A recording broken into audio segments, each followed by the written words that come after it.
Want to buy a house in 2026 but feel like it's totally out of reach? What if I told you there is a way to get on the property ladder that's cheaper than you ever imagined, and it's something most banks and real estate agents won't shout from the rooftops?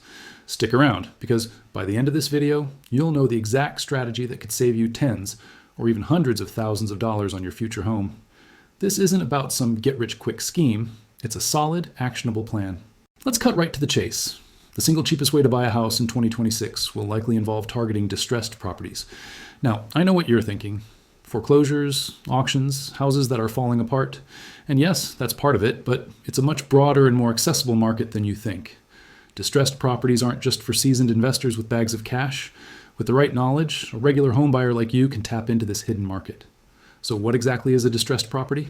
It's any home where the owner is under pressure to sell quickly. This could be due to a pre-foreclosure situation, where they've missed mortgage payments, but the bank hasn't taken the house yet. It could be a property inherited by someone who lives out of state and just wants to sell it fast. It could also be a relocation sale, a divorce sale, or even just a home that's been sitting on the market for months with no offers. The key element is motivation. The seller is highly motivated to make a deal, and that's where your opportunity lies. Why is this market such a goldmine? Because these sales happen outside the typical bidding wars and inflated prices of the mainstream market. Sellers in these situations prioritize speed and certainty over getting the absolute top dollar.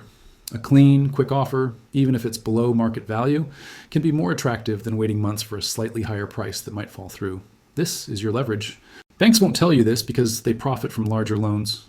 Real estate agents often avoid these because they can be more work for a smaller commission. But for you, the buyer, this is the gap where you can find incredible value. Now, let's look ahead to 2026. Why will this strategy be particularly powerful then? Many economists are predicting a complex market. Interest rates, while they may have stabilized, will still be a significant factor. We also have a wave of homeowners who bought at the peak of the market with low-interest adjustable rate mortgages, or ARMs. As those rates reset to a much higher level, some homeowners may find their monthly payments become unaffordable, leading to a rise in motivated sellers. This isn't about celebrating someone else's hardship. It's about providing a solution for a seller who needs one, while securing a home for your family at a fair price. It's a win-win scenario when handled with integrity. So how do you find these hidden gems? You have to go where other buyers aren't looking. Forget scrolling Zillow for hours. Your first stop should be your local county courthouse or their online records. This is where you can find public notices of pre-foreclosures, often called lis pendens filings. This gives you a list of homeowners who have just started to fall behind on payments. This is the earliest stage and often the best time to reach out. You can offer them a way out before their credit is destroyed by a full foreclosure. Another powerful method is driving for dollars. It sounds old school, but it works. Get in your car and drive through neighborhoods you're interested in. Look for signs of neglect, overgrown lawns, piled up mail, boarded up windows, or a blue tarp on the roof. These are visual cues that a property might be vacant or the owner is struggling. Write down the address and then use online tools or public records to find the owner's information.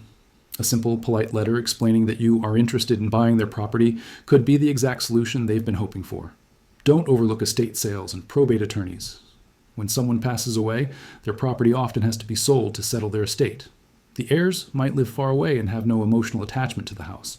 They just want to liquidate the asset quickly and fairly. Building relationships with local probate attorneys can put you at the front of the line when these properties become available, often before they ever hit the public market.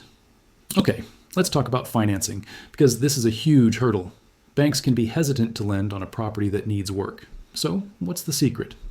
You need to look at renovation loans. The most popular one is the FHA 203K loan. This loan is a game changer. It allows you to roll the purchase price of the home and the cost of the necessary repairs into a single mortgage.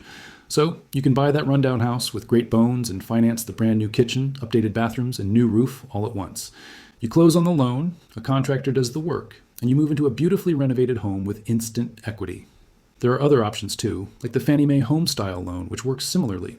Start talking to mortgage brokers who specialize in these renovation loans now, so you're ready to go in 2026. Now for a reality check. This path isn't for the faint of heart. It requires patience, research, and a willingness to see potential where others see problems. You will need to get a thorough inspection. For distressed properties, an inspection isn't just a suggestion, it's non-negotiable. You need to know exactly what you're getting into and what the repair costs will be. Don't let a pretty exterior fool you. The foundation, roof, plumbing, and electrical systems are what matter most. Always budget a contingency fund, at least 15 to 20% of your total renovation budget for unexpected surprises. Because trust me, there will be surprises. Let AS put this all together into a step-by-step action plan for 2026. Step 1. Start saving aggressively now. You'll need a down payment, closing costs, and that crucial contingency fund. Step 2. Get pre-approved for a renovation loan. Find a lender who knows the ins and outs of FHA 203K or home-style loans. This shows sellers you're a serious, qualified buyer. Step 3. Begin your research. Start tracking pre-foreclosure lists, identify target neighborhoods for driving for dollars, and maybe even network with a probate attorney. Create a spreadsheet to track properties in your research. Step 4 is when you find a potential property. Move quickly. Do your due diligence, get your inspector in there, and get quotes from contractors. This will allow you to make a confident, informed offer. Step 5. Negotiate with empathy. Remember, you're often dealing with people in a tough spot. A fair, fast offer presented respectfully is more likely to be accepted. Be a problem solver, not a predator. This strategy is about creating your own opportunity instead of waiting for the perfect house to appear on the market at a discount. By focusing on the seller's motivation and being willing to take on a project, you bypass the competition and build equity from day one. Imagine buying a home for 70 or 80% of its after-repair value. By the time you move in, you could already be sitting on tens of thousands of dollars in equity. That's the power of this approach. It's not just the cheapest way to buy a house, it's the smartest. Thank you so much for watching. I hope this has opened your eyes to a whole new world of possibilities for home ownership. If you found this helpful, please hit that like button and subscribe. For more real-world strategies on building wealth through real estate, drop a comment below and let me know if you've ever considered buying a distressed property. See you in the next video.